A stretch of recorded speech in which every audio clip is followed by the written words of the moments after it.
The Square Ball Podcast.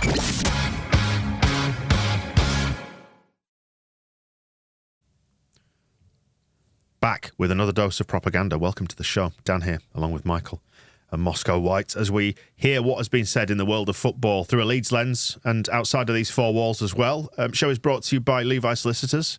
Not just any solicitors. Award winners. Yep. For? Wills and probate. And? Wills and probate. Okay. Very good at conveyancing as well. Very good at that. The conveyancing awards have probably just not happened yet, have they?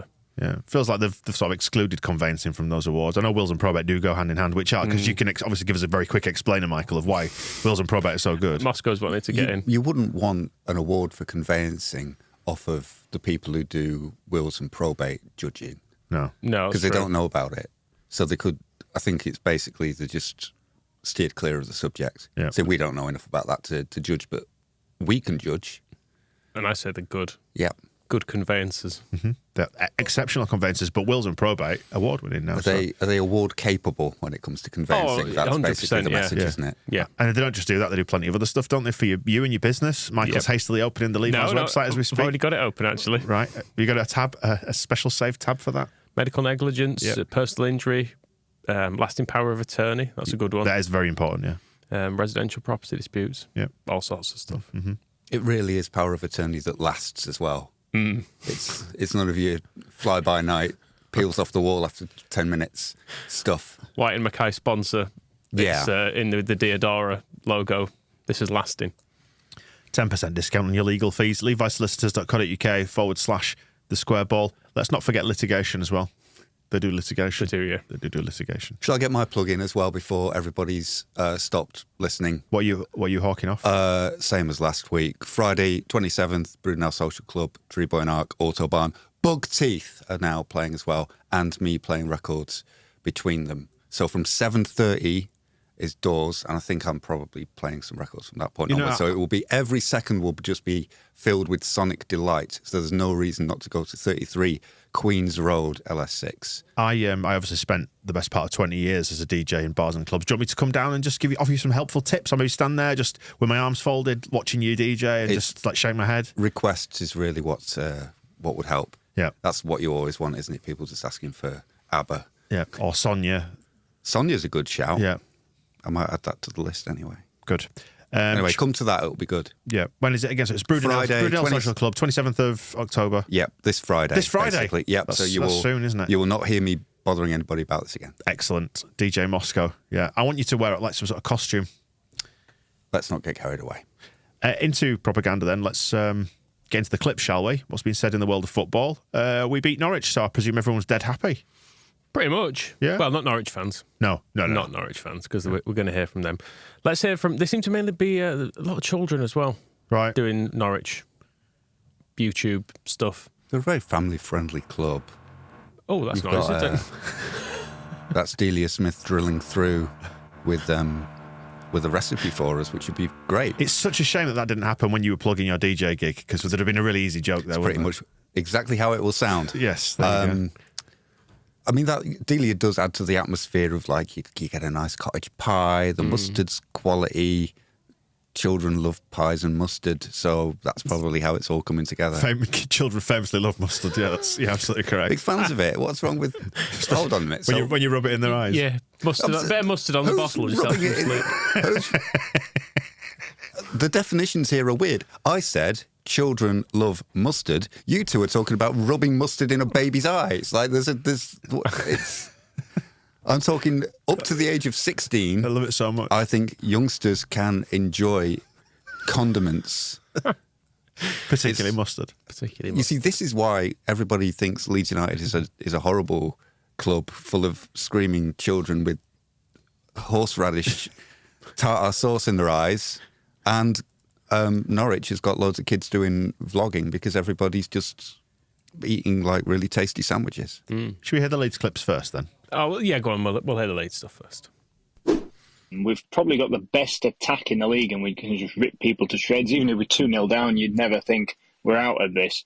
I mean, a front 6 or 7 with Nonto, Rutter, Bamford, Pirro, Somerville, Jaden Anthony, Dan James. It's pretty filthy for this level.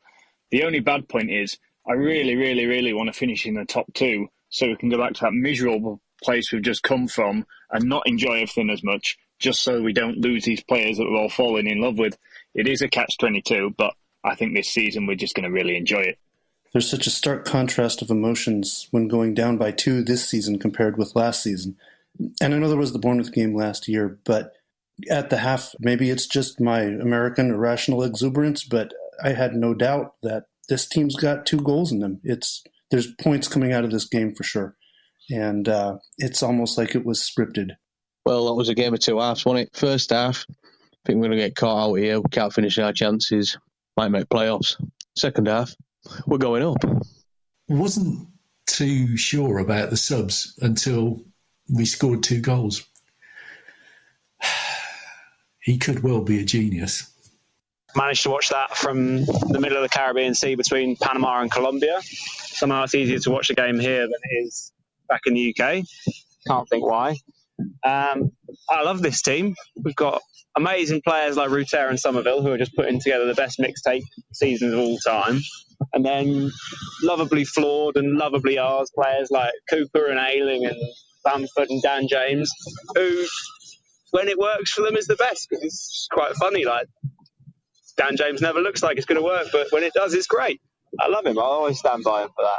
Hopefully, I'll be making my way down to Rosario for the end of season game on the 25th of November. I'll let you know how it goes. Rosario, middle of the Caribbean Sea. Whew. Must be nice. Well, I suppose his trip from between Colombia and Panama is probably earning him a few quid. Yeah. I say. Yeah.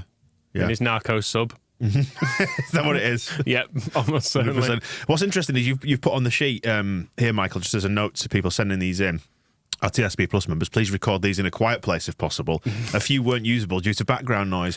And you're saying that as we've got drilling in the somewhere nearby. We'd move the whole studio to somewhere quieter if we could, but it's impractical while they're refurbing the building. But yeah, don't A narco sub? Narco sub, nice and quiet. It's interesting that you can get a better reception on Leeds United games in a narco sub in the Caribbean Sea, under the Caribbean Sea, than on dry land. Maybe I've not tried it in the air. Mm. But yeah, so just to get a private jet to try this. Helicopter would maybe work. Fine. I suppose the rotors. Yeah. Right, let's do some Norwich clips, shall we? What we got? I was just going to say, one of the people there was, it's good.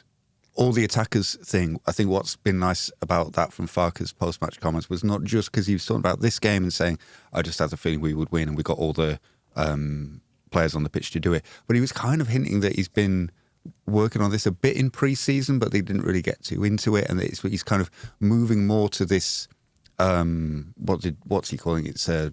He's pretending it's 3-5-2 when it's definitely like 1-1-8. So you can phone up get your questions answered. And it makes me think he is thinking generally the same as a lot of us, where he's just looking through that squad, going like, we've got all these attackers. How do I find some kind of formationally, tactically acceptable way of putting every single one of them on the pitch at once? Because that would be what's Farke's thinking. He's probably thinking hilarious. Yeah, stick them all on against Leicester. Beat them 5-0. I think it's kind of why we've ended up with actually great right back as well, because he's like, well, he's really good, but we've also got other good midfielders. So if he can go there, like, and I think Dan James as a left wing back is maybe something we'll see more as well, because he's just going, that's fun too. Fine, just let everyone bomb on. Let's do it. Yeah, I'm all for it. The thing about us being in games though, even when we're down, is nice, because that is really true as well. Like, it was like even the Bielsa first Premier League season, we didn't win every week by any stretch, but you always felt we could. And was it Arsenal where we were 4 down? Yeah. And we got one back, and you were like, hang on a minute. Yeah, this is on. Even the last game against Spurs, we could have beaten them 5-4. Yeah. Yeah, so we're in games, which is nice. Yeah, and Rob on the blog he's been writing, which is mostly about missing the game because he had a flat tyre, but it's good. What is he like, eh? He's like the Frank Spencer of TSB.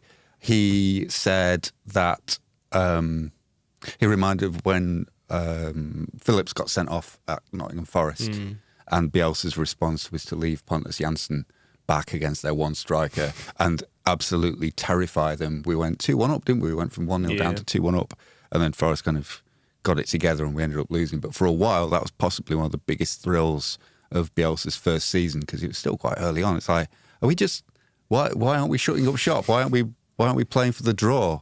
Why are we trying to beat them 4-0 and we're down to 10 players? It was none of this makes any sense. No, but then as our friend who called in then said, maybe Farke is a similar. Well, it's not similar. I mean, Bielsa's in his own kind of category, isn't he? But there are different. There are levels of genius, so maybe he's on one of them. Did you see the photos and the video of Bielsa going for a walk in Montevideo? And there were some nice pictures with kids around. I believe as soon as that picture was taken, he was handing out mustard to them all. Yes, because obviously they love it over there as well, other side of the. He's got it in a spray, hasn't he? Yeah. Just a little spray around the armpits and the eyes. Yeah, mustard gas is something different, isn't it? Yeah. He's not got that. Don't want to confuse it with that. Should we move on to the Canaries then and what they have to say about the whole affair? Let's go factual first, because Right. Ruben RHA is a lad, I'd say he's probably about 8? No, I'd say older. I'd say he's more like 11, 12-ish, maybe. Voice not quite broken yet, but he's doing... I bet it sounds just as good as some of the Sky Sports pundits. Well, he is basically doing Soccer Saturday work here, but it gets uploaded afterwards, so the live reporting aspect is lost somewhat. Yeah. But he's doing it anyway, and he's doing a good job of it. Goal for Leeds, Norwich 2, Leeds 2. Short corner played out, no one got out for Somerville on the edge of the area, who probably deserves a goal. He's played there, he's been their best player. Edge of the area, lovely Cullen finishes the post and into the net. But yeah, Norwich 2, Leeds 2, this is going to be an interesting end, 77 minutes of the clock. It's now Norwich 2, Leeds 3.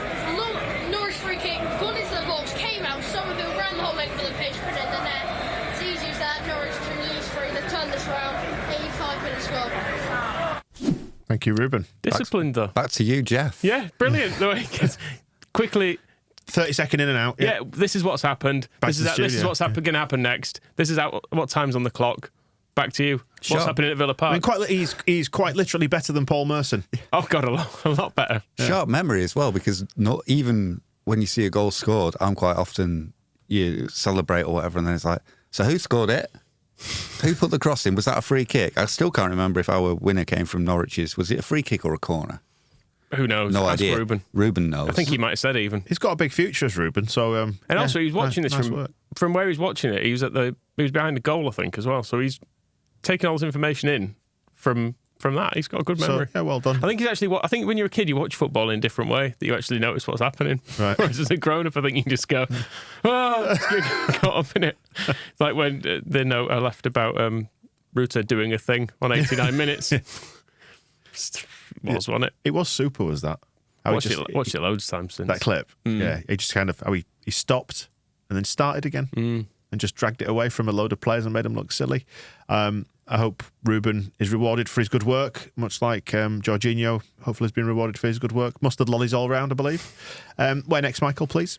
Let's go to someone who was being paid to cover that game, despite having fallen out of love with the game and working in Bright House. Adrian Coote. Oh, yeah, this was... We mentioned his... So let's say, reset the story. He was doing the Norwich... Did you say it was like Radio Norwich or something? Radio Norfolk. Radio Norfolk.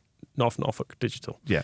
But he was doing the commentary for the iFollow service as well. Feed as well. They were taking that. But they made a sub at one point and he just was not impressed with it. We've got a change here, Cootie. Onel Hernandez has been replaced. Tony Springett has come on. Interesting. You sound like you don't agree with that. I just look at other options and potentially what else.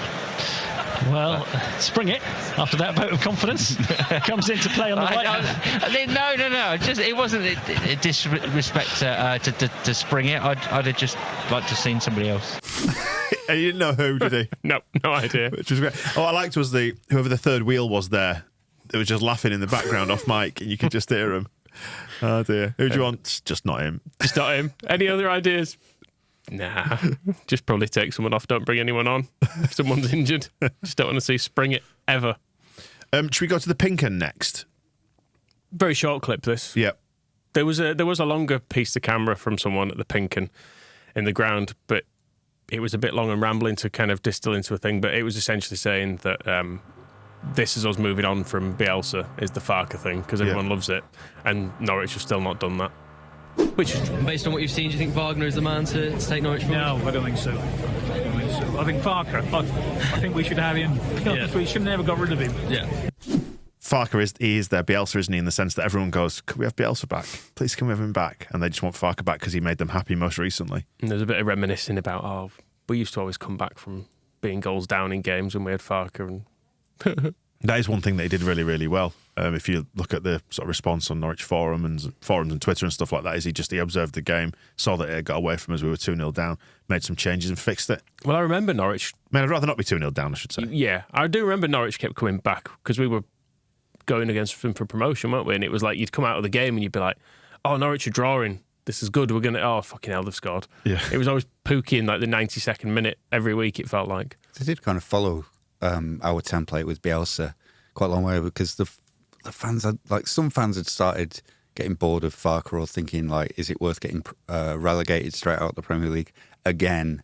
And then, so when he was sacked, I think there was obviously some people were still, he'd got them up twice, but that feeling of like maybe he's taken them as far as he can, all that kind of stuff.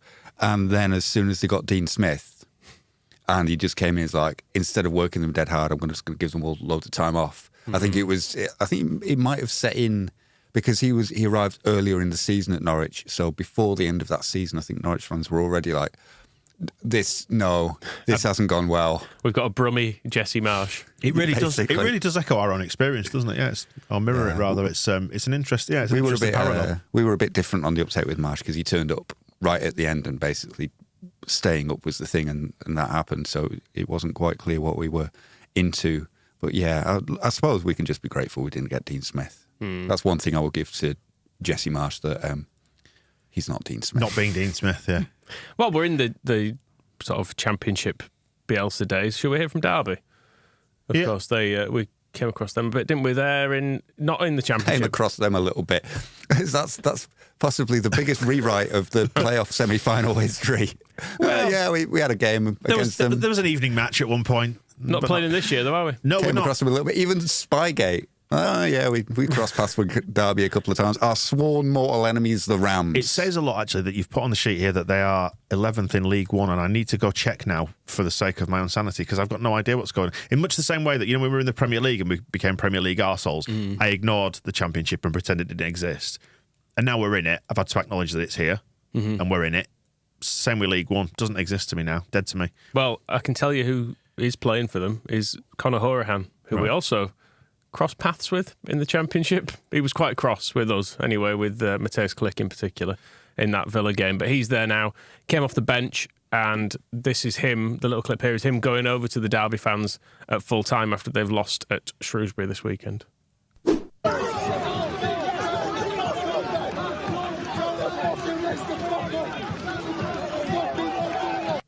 Yeah, it's a good clip, that.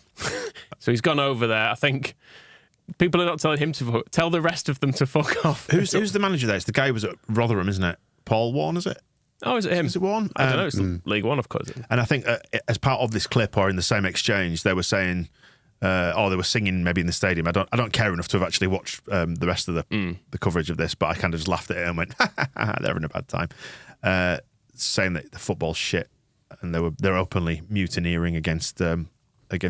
I'm just looking at the table. They are indeed 11th. They are 10 points off relegation. They are 10 points off the top two.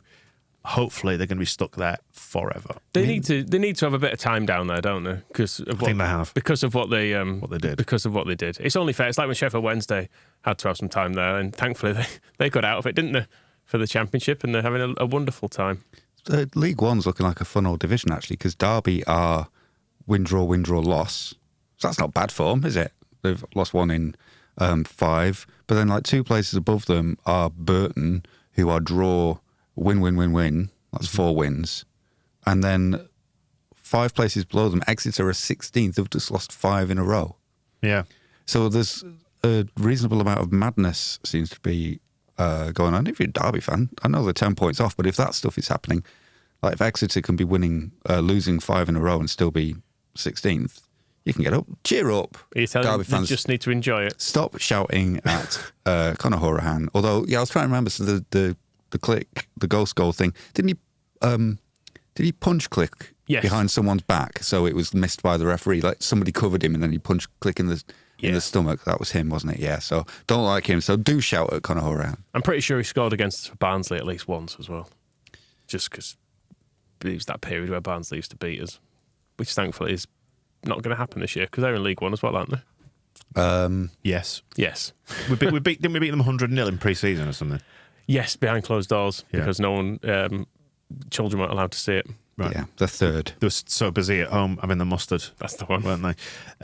Where next then, Michael, please? Let's go back to Norwich. Yes. Canary Vlog Hub. Yes. It's another, not as young, but a teenager, I would say.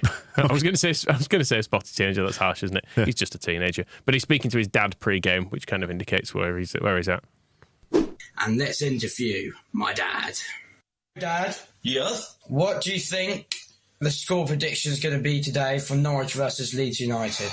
I hate to say it, forgive me, but I'm looking at 2-1 Leeds. I'm sorry, but I think if we get away with 2-1, we'll be lucky, because they're good, and we at the moment are shite. Thank you for your interview, Dad. I like that. It's quite sweet. In the kitchen. Yeah. So I've not obviously included the clips of in the ground of them scoring goals, but should we hear our second and third? Yeah, let's. No!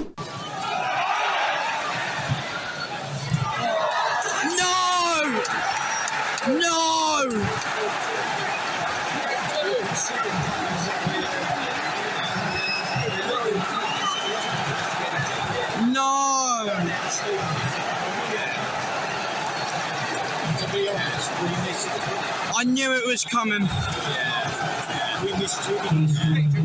Absolutely gutted. Oh, it's always nice to hear disappointed children, isn't it? Thinks he's gutted at 2-2. Yeah. What's going to happen next? What's yet to come? Not there, look! Do the angle. Take the passing line out! Oh, fuck!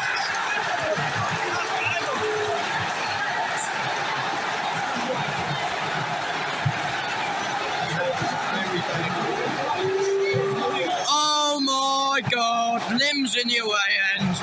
Shit defending. 3-2. Don't argue with each other! Fucking awful. Did you like that bit? What did he say? Don't argue with each other. I think so. Is that the same guy who was telling them to cut off the passing lanes? Do you know what? I couldn't get the word passing. Yeah, it's passing lane. What do you think it was shipping? I thought he said cut off the passion lines. thought it was sexy. That sexy chat at the football. Well, should we have some sexy dad post chat? Oh, please. Norwich 2, Leeds 3. How do you think we played? Honestly and truthfully, I've never seen so much crap in my entire life. Gibson, what an absolute waste of space. Yeah, and our substitutes weren't just good enough. We gave the game away, and it was just dire. I've even taken my shirt off in disgust. Thanks for your interview. Look, you said it was. I told you it was sexy. Chat. Also, he had also taken his trousers and pants off. Dad, not again. The magistrate told you about that. But he had put a different shirt on. He wasn't just bare-breasted in the kitchen. His dad's a liar. Oh, is he? Yeah. Well, he said honestly and truthfully, he's never seen so much shit in all his life. Right? I'm sure he was alive in 2021-22 when Norwich were in the Premier League and they lost 1-2. I think he probably was alive then, yeah. So they lost, what's 38 minus 24? 14. They lost 14 games. They won 1, drew 2 and lost all the others. The last one is a 5-0 one at home to Tottenham. They lost 4-0 to West Ham at home. They lost 3-0 to Newcastle at home before Newcastle were anything. They lost 3-1 to Brentford at home in that sequence. That had to be worse. Are you familiar with the concept of exaggeration? Yeah, but I'm also familiar with the concept of not lying to children. Okay. And I think it's a disgrace what that man's done. Sitting there with his son saying, honestly and truthfully, I've never seen anything worse in all my life. And his son's going, well, I mean, he said it honestly and truthfully. He really emphasised that. So all the stuff he was saying about us in the Premier League. Anyway, just got to, we've got to get the record straight. Yeah, we've got to teach the children because they are our future. And I don't think he's also he's got to get a grip of that boy's language. Right. Potty mouthed child is not what you want from. I mean, surely. I mean that you would be a life ban from Carrow Road if they catch him swearing like that. It's a nice family club, isn't it? Was it on the show or just off? In the sense it's a nice family club. Do you mean the tight gene pool? Or? Off air the other day, I think maybe I was saying I can think of nothing worse than someone describing Leeds as a nice family club. No, it'd be awful. I think it's the most damning with faint praise you can have. If someone go, "What's it like there?" "Oh, it's a really nice family club." I just think, it's boring. Then that's what you're saying. No, honestly and truthfully, it's the nicest family club I've ever experienced. I want us to be regularly fined by the FA Commission and panel for us being a set of bastards, which has happened again this week, hasn't it? Biggest set of bastards in the land. I told you. You mentioned Ben Gibson there in passing about being a waste of a shirt or whatever it was. My mate Ben Gibson, of course, I mentioned on Saturday, didn't I? My claim to fame. Oh, of course, yeah. You interviewed him, or he met you. Yeah, he was lucky to meet me. So that was when I was on, because I did Metro and TFM. So TFM covered Middlesbrough. He was at Middlesbrough before, and we hosted the stage for the fireworks outside the Riverside, which was one of the most bleak experiences of my life. Why were the fireworks? Because it was bonfire night. Right. So he helped you. Yeah. Do the fireworks. We did like a short Q&A on stage. I wouldn't have known who he was unless he was wearing club training wear. I've got a picture of him now. Yeah. I think it might be AI.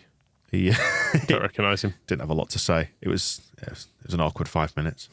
How do you think it's going to go this season? I had no idea where they were in the league as well. How is he with a sparkler? Exceptional. It was really very good. Truthfully and honestly, the best sparkling handler. Yeah. I don't think I got paid for that gig either, so I had to then drive home afterwards. Well, it's not about the money in that role. It's about making the people of Middlesbrough happy. You need danger money to do that sort of gig, though, since all the chemical works closed down, they don't have the illuminated night sky so often. No, absolutely.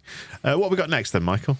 Go to Canary Call, which is Weird F on Twitter. Do a canary call for me before we go any further. Oh, I don't know. Beep.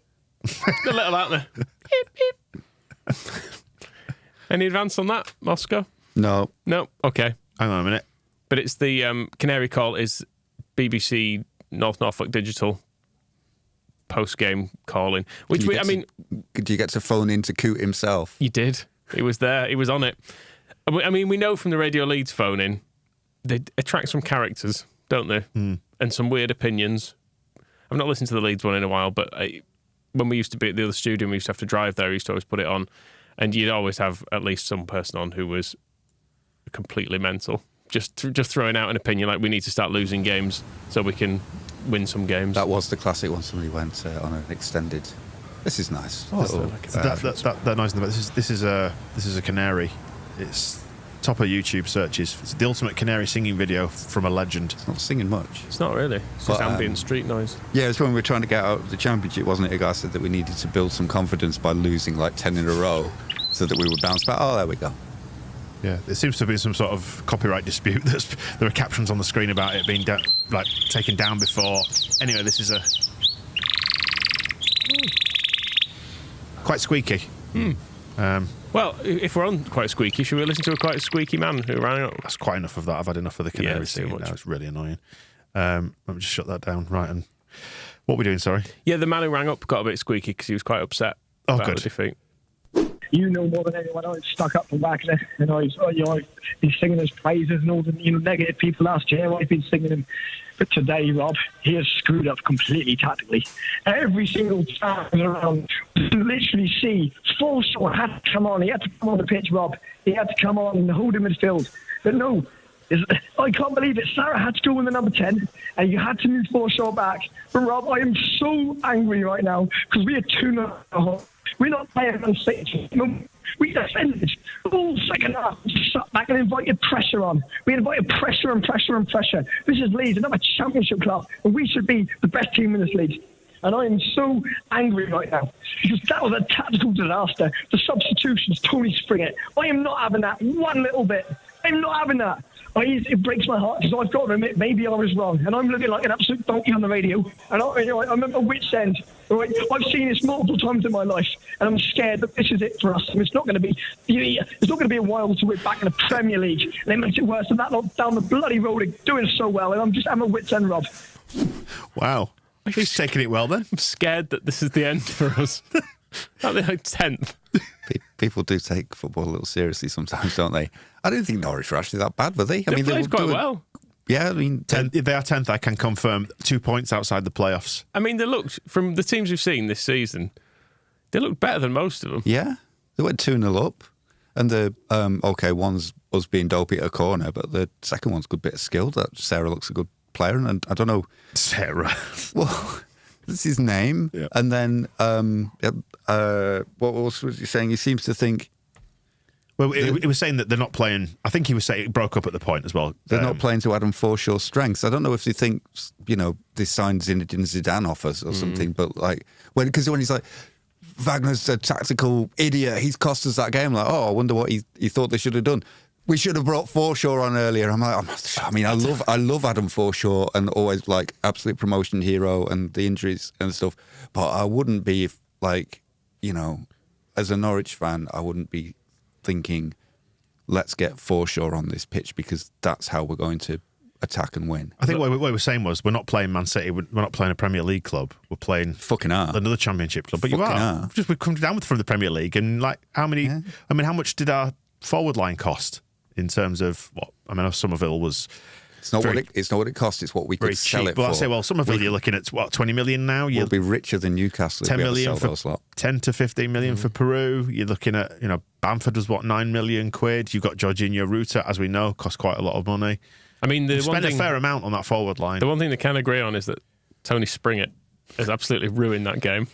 I don't know what everybody's problem is with Tony Springett. He's got exactly 13 appearances for Norwich in his career, 10 on loan at Derby last season. What's up with him? He can't be that bad. He's grown a professional footballer, 21 years old. He grew a really bad moustache at Derby by the looks of it. Is that it? It looks like it's probably taken him about 6 months to get any sort of growth on that top lip. He's a Republic of Ireland under-21 international, and you will never sing that. So, I'd stick up for Tony Springett. Justice for Tony. I can't imagine being on the verge of tears. Phoning up a radio station afterwards and when you're 10th and you were 2-0 up and like whatever, it's a game of football. If I was on the verge of tears, I'd probably simply not ring. Make a fool of myself. Yeah, I really need to tell Adrian Coote about all of this. Anyway, he's got a solution. Yes. Can you guess what it is? Oh, is he still going? Yeah, there's a bit more to come from him. Can you guess what his solution is? Adam Forshaw. Let's find out. Why maybe make a change now? And last year I called for some championship experience. I know I got a lot of people saying, I said part of Kirby, a lot of people on Twitter were taking the mick out of me. But I think we need someone, maybe not them right now, but maybe Warnock. Or, Dolphins always proven in this league. Because it's an obvious thing. You move Sarah number 10. Yeah, I'm not having a Baratelli anymore. Yeah, okay. Good. Off you go. Dropping the W bomb in there, Warnock. Do people have got no imagination, have they? And I mean, they have got a manager who got out of this league fairly recently with Huddersfield. Yeah, maybe get Huddersfield up. Maybe do he anything. needs a bit of time to put something half decent together because it's a difficult league, isn't it? When you've run out of money or whatever. I like it as well. Teddy was clearly remembering when last year people were making fun of him on Twitter because he'd suggested getting Alan Kirbishley in charge, a man who has not worked since 2008. He wants someone who knows the Championship, so who better than someone who has managed no one for 15 years, who managed in the Premier League 15 years ago. He'd be perfect for it. He didn't even manage in the Championship for Charlton, did he? For since about 1998 or whatever. They were up. Very strange. Well, I can see you on Kirbishley's Wikipedia page now. Yeah, I'm having a look. But we don't need to go into Kirbishley much more. I mean, while Warnock is in the wild, this is going to be the go-to for a lot of clubs, isn't it? People are absolutely mad, aren't they? Be careful what you wish for, because in the opening of that game, in particular, Norwich played some quite nice stuff. That will not be the case unless Springett. Truthfully, I can't remember him being on the pitch or anything he did. But apart from that, But unless he's like, he's 5'9", Springett. He's a winger. Absolutely useless. That's pretty tall for a winger. What are you saying about Nyonto and Somerville? Well, I'm just remembering Could when... stand them end on end and they wouldn't be taller than Tony Springett. When we had Warnock, our wingers were Paul Green and Luke Varney in certain games. That wasn't a happy time, was it? It was not. It really wasn't. Actually, Warnock has been linked to... Millwall, hasn't he? Yeah. Which would be hilarious. They all want Muscat and they end up with Warnock. That would be amazing. Yes. But I think this is why Warnock... I suppose he didn't quit Huddersfield. He kind of went away in a huff. But he's not displeased. I think he likes being out of work so he can be linked with all the good jobs. And he almost... I wonder if he's got TalkSport and so, of course, they'll want me, yeah. I wonder if he's almost got like a separate tally of like all the clubs that want him, if he keeps a league ladder of the jobs he could have. He's like, they're getting bored of Pocket at Stamford Bridge. They'll be in for me. Because I turned Ken Bates down that time. And I always regret it. I was stayed at Notts County. I can still do a job mixing it with James, eh? He'll be looking at Sheffield United down on 1 point, won't he, and thinking... Ecky's a good lad. He could have that. Do you think he'd keep... He probably just needs an experienced head next to him. He'd probably keep Stuart McCall, wouldn't he? Just to, if he could, just to piss... although I suppose he'd clear them all out, get Chepo in. Speaking of Millwall then, Michael. Lions TV, because they've obviously sacked Gary Rowett, or did he leave by mutual consent? I can't remember. He's not there anymore anyway. They're sort of saying that he's taken them as far as they could, and that like which we should say is played 12, won 4, drawn 4, lost 4. They're on 16 points, slap bang in the middle. Only 3 points off the playoffs. He's been there for a few years, so the vibe is kind of like that. He's everyone's saying he's improved the club, he's moved them forward, got them into a better state than they were, where maybe the playoffs is possible, but they need somebody to then take it to the next stage, take it over the line, which is why if it's Warnock, amazing. That would be just a great bit of club development right there. That's because that's a really progressive move. Exactly. In football, yeah. So we hear from them then, Lions TV. And so they've gone to Preston and drawn. This guy has gone there with his daughter, actually, to the game. I was actually tuning in to see if they were saying anything about Warnock and getting rid of Rowett and stuff. Instead, I just got some stuff about them drawing 1-1 with Preston and some very Cockney stuff. We've had a few bigs here, and it's a great little gaff here. Witherspoon's loving it. Now, Millwall today, 3 minutes in, they've let a very, very bad goal in. I mean, it's an atrocious goal. Hold up. Jimmy Tarbuck's over there. That's a Larry old Dicky Dirk. Pan round to me, mate, John. Go on, mate. Right, Sam. Right. Put a good showing for ourselves today. I think we've done really well. They're a good performance. The Ghostbuster. Who are you going to call? Where's Arden? And now we're going to get really hammered in Preston and take in the local scenery in the local area. And we're going to end up in Potwells. So if you need another babysitter that's up this way for tonight, we've got 2 kids that need looking after, 2 tin lids. Until then, until the Indians, until the Bombers, come on, you lads. There will be people. I know that, like, one of my American friends occasionally messages over things we play on propaganda and says, I've no idea what was just said then. I don't know if we do. Yeah, I'm from Leeds. I didn't follow any of that. We're only about 200 miles away from these people and one 2-hour train journey, and that, to me, might have been... I think the only word that really cut through was Pop World. Pop World, and even now you call it Pop World. Yeah. So Pop World's being it's not just one, is there? The sort of crap branded theme bar that I used to DJ in. Yeah. So Pop World's the plural. So let's run through some of this. We had Pig's Ears, which I think was a reference to we've had a few beers. Yeah. Yeah. Talks about a gaff. It's a nice gaff here. A place. Which is a Witherspoons, which is actually Wetherspoons, but he calls it Withers. He thinks it's owned by Reese. Right. Potentially. Jimmy Tarbuck's over there. Yeah, I think that's just some bloke he recognises. It must be his nickname, because at some point it looked like him. I can confirm from the video. Looks absolutely nothing like Jimmy Tarbuck. Do we need to explain who Jimmy Tarbuck is? A Liverpudlian TV presenter from the 70s and 80s. Yeah, he was comedian, presenter, quiz show type person. He describes Jimmy Tarbuck as, it sounds like, a Larry old Dicky Dirk. I don't know what that is. I googled it. Right. I couldn't find anything obvious. If it's massively offensive, I can only apologise. Then he goes into Ghostbusters. Yeah. Then he accidentally refers to his daughter as a kid and remembers he's a Cockney. Yeah. And so he corrects himself in case he's not allowed back into Bermondsey. The old tin lids kids. Tin lids. But wasn't after that there was like a run of just incomprehensible comedy, wasn't there? There was just a storm of words that I just couldn't pick anything out. That's why Pop Worlds stood out. And the bit where he does go to talk to Jimmy Tarbuck did just sound like... It was almost... When you have extras in EastEnders, they probably tell them, stand at the bar of the Queen Vic and just pretend and just mumble.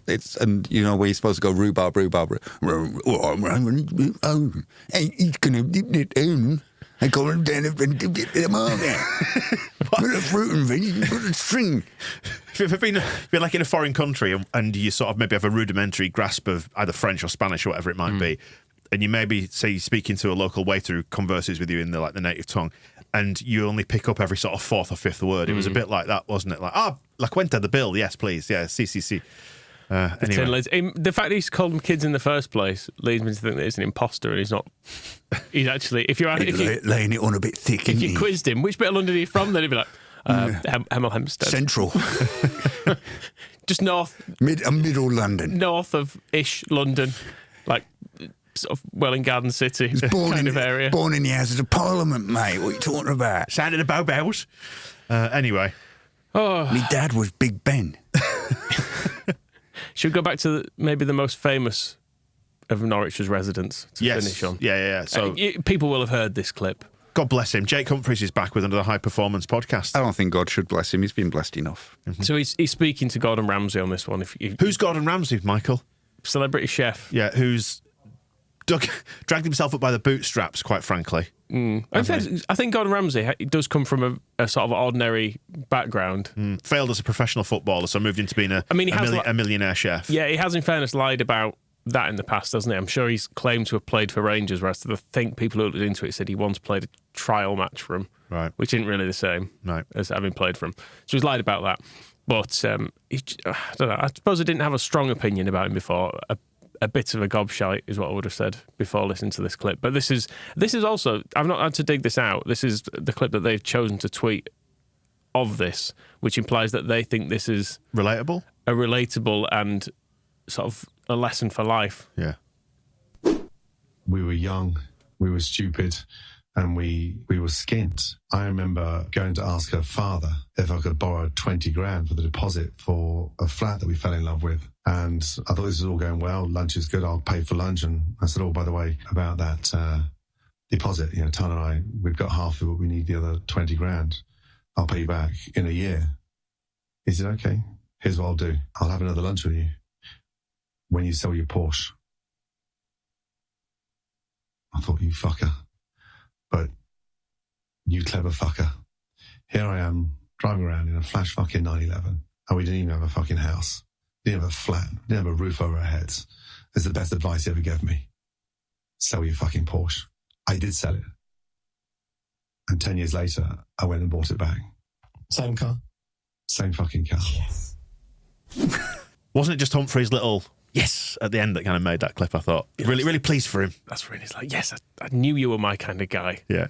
He also seemed like he was really creeping on him there as well. Like, yeah, good one, Gordon. Yes, Gordon. Can I see that car? Yeah. Can I have a ride in your Porsche? I mean, Dan, you on Andy's Man Club podcast we did, you spoke about your own financial situation on that and how you'd got into some debt and stuff. And I feel stupid because at no point did I remind you to sell you. You were saying like you got to the debt management charity, and the whole time it just never struck me. I was like, mate, why didn't you sell your Porsche? You feel silly. I feel like a bloody fool now. I was there driving around in my 911, tens of thousands of pounds worth of debt, and it just didn't occur to me to flog it. You fucker, you clever fucker. Why don't you sell your Mazda 6 that's done 150,000 miles, I said to you. And you said, because it's worth £600, and it won't help, and I need it to get around in. And I'd have been like, yeah, I know, it's a fair point. Can I just ask, £20,000 in the bank, which he confesses to there, that's not skint, is it? No. Not really. And also, he's asking to borrow 20 grand. He's like, I can pay it back in a year. Yeah. Yeah. So whatever wage he's on, he's making 20,000 spare pounds every year. So it's not really a... Oh, that must be what it's like to be Michael, because you live such a frugal lifestyle that I think you live off about, what, 20 quid a week? The heating's had to go on, so... Oh, bloody hell. That's not cheap. I'm so sorry, mate. You're right. That's fine. It's fine. I've got. I mean, it's mainly my heated slipper and blanket and everything. I was going to say what I do enjoy is we have conversations about this, don't we? That like late at night when everyone's in bed in your house, so you're the only one who's awake, you'll turn everything off like heating wise, and you'll just be cold and put like blankets around yourself and jumpers, because why heat the house when you can just heat yourself? Heat the person, not the space. Icicles off the chandeliers, that kind of thing. Exactly. But I mean, he also, speaking of houses, he also lies in that. He says we didn't have a roof over our heads. No, they did. What he meant is they didn't own a house. People who are homeless, I don't know if Gordon Ramsay understands this. They're not. That doesn't mean you don't own a house. That means you don't have anywhere to live. Yes. All we had was a fairly nice central 3-bedroom London flat that we were renting for the kind of price that would feed a family of 4 for 4 years. Yeah, and obviously I had a garage because I needed somewhere for the Porsche. Well, it might have had to rent a parking space, because that's often a common thing in London, isn't it? So maybe I had to pay for that. Maybe like 6, 7, 8 grand for that, for your 911. Just sat there outside. Oh, we've got no money, we're skint. What should we do? It also, his dad's not his future father-in-law is not a clever fucker. He's just being dead thick.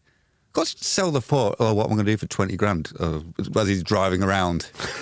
Oh, where am I ever going to get that money from? And it's the fact that it's not a big revelation either. If you sat on an expensive asset, just get rid of it for a bit. His You father-in-law use that money to get your house and then get a different car. should have really just given him a beating. And even though Jake Humphrey would have been a child at that point, Humphrey should have had one too. There was one tweet that just really, really tickled me that I thought, poor Humphreys. Someone said, how is it that Jake Humphreys is still the most objectionable part of this? Part of that clip, and he's only in it for like 2 seconds, just nodding along, bless him. It's hard, isn't it? Because he's in. I don't know. I'm defending him actually. No, I was going to say it's hard because he's being told this story, and he's agreed to come on as a guest. And if you go, what the fuck are you talking about? You can't probably say that, can you? When it's when it's completely unrelatable. He wouldn't. I mean, the thing is, what's he called? Jake probably thinks it is. Oh, it's great. There's really something in that for people to take that away. And you might not have a Porsche, but it's not about the Porsche. You're concentrating on the material aspects of this story. It's about what's beneath it, which unfortunately neither Jake or Gordon seem to realise is just how stupidity, isn't it? Empty and fucking meaningless and bullshit the whole thing is. But yeah, you've got to just don't think about the Porsche, think about everything else. There isn't fucking anything else. There's no lesson there, is there? No, there is no lesson. But when you present things in this way, where you've got Jake, oh yes, and then oh that's a great, oh you clever fucker, oh wow. It all becomes about the presentation, and like you go nod along. Oh God, yeah, that's a great story. It's fucking nonsense. Why are we even bothering? Said before, like the whole premise of all that stuff just can make people feel inadequate because it's not relatable. In Hopefully, any way, shape, or form, yes. Jake, feel inadequate. Watch that clip back and start doing something else. Get a different job. He quit BT to do this, didn't he? I think Jake's got a Porsche because I'm pretty sure he's done one of those tweets before where he's gone, I'm out shopping in Norwich. I love Norwich. And a picture of his Porsche right in the middle of the fucking frame. Yes. I mean, it's the thing as well. The humble brag. If it's going, it's not about the Porsche. There's deeper meanings to all this. But then the whole moral of the story being that he went and got the same Porsche back just brings it back to the idea that it is all just about materialism, and that, you're trying to do this high performance podcast about if you get up at 5 a.m. in the morning, you'll get everything that you want. You'll be happy. You'll be fulfilled. Everybody around you will have happy and fulfilled lives. But actually, what that clip does reveal is that what it comes down to for Jake and Gordon is, I got that really sexy Porsche that I wanted. And that's all it's fucking about. And so all the stuff about you'll be happy and fulfilled just gets revealed as bullshit when they put clips out like that. Because it's like, oh yes, you got the Porsche, Gordon, and I've got a Porsche as well, and we've both got Porsches. Should we go and race them? I bet mine's better than yours. That wasn't the only clip they tweeted anyway. Oh God. Just because I thought, well, maybe they've had a misstep, so they've not put many clips of this out, but this is one of the other ones they have put out. So again, they've obviously thought this is a real solid bit of life advice. There's lanes in life, isn't there? And I'm done with that bullshit about stay in your lane. I want to own my lane, and that's high performance on a daily basis. That doesn't mean anything, does it? The point of lanes... Is this back to the passion lanes from the Norwich commentary? Stop the passion lanes. You got Gordon Ramsay driving through like, no. I mean, in his Porsche. That would have been a tactical manoeuvre. If we want some tactical good sense, never mind bringing Adam Forshaw on and playing him and moving Sarah to 10. Get fucking Gordon Ramsay tootling around Carrow Road in a Porsche, giving it this to Delia Smith. Like, because I own this lane. You might think your mustard and your pies are what all the kids here want. No, they want Gordon fucking Ramsay in a Porsche. It'd have to be a Lotus. Where are you? It'd have to be a Lotus. I No. think. Lotus, gone. Gordon owns this lane now. Gordon's here with a Porsche. Lotus closed the factory crying. That's high performance. You don't own lanes, do you? Oh. But people, he doesn't understand. Dave owns lanes next to the station. That's true, in Leeds. yeah. He's a nice fella. If you want a coffee. Yeah. Well then, we'll wrap it up there then. Back with the match ball on Wednesday after the Stoke game. Yeah. I'm gonna. We've got a Porsche garage next to us, haven't we? It's a Ferrari garage. There's two. Is there a Porsche? There's a Porsche one there too. We are surrounded by luxury car sales, except in the car park. Yeah.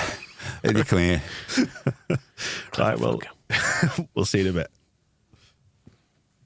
The Square Ball Podcast.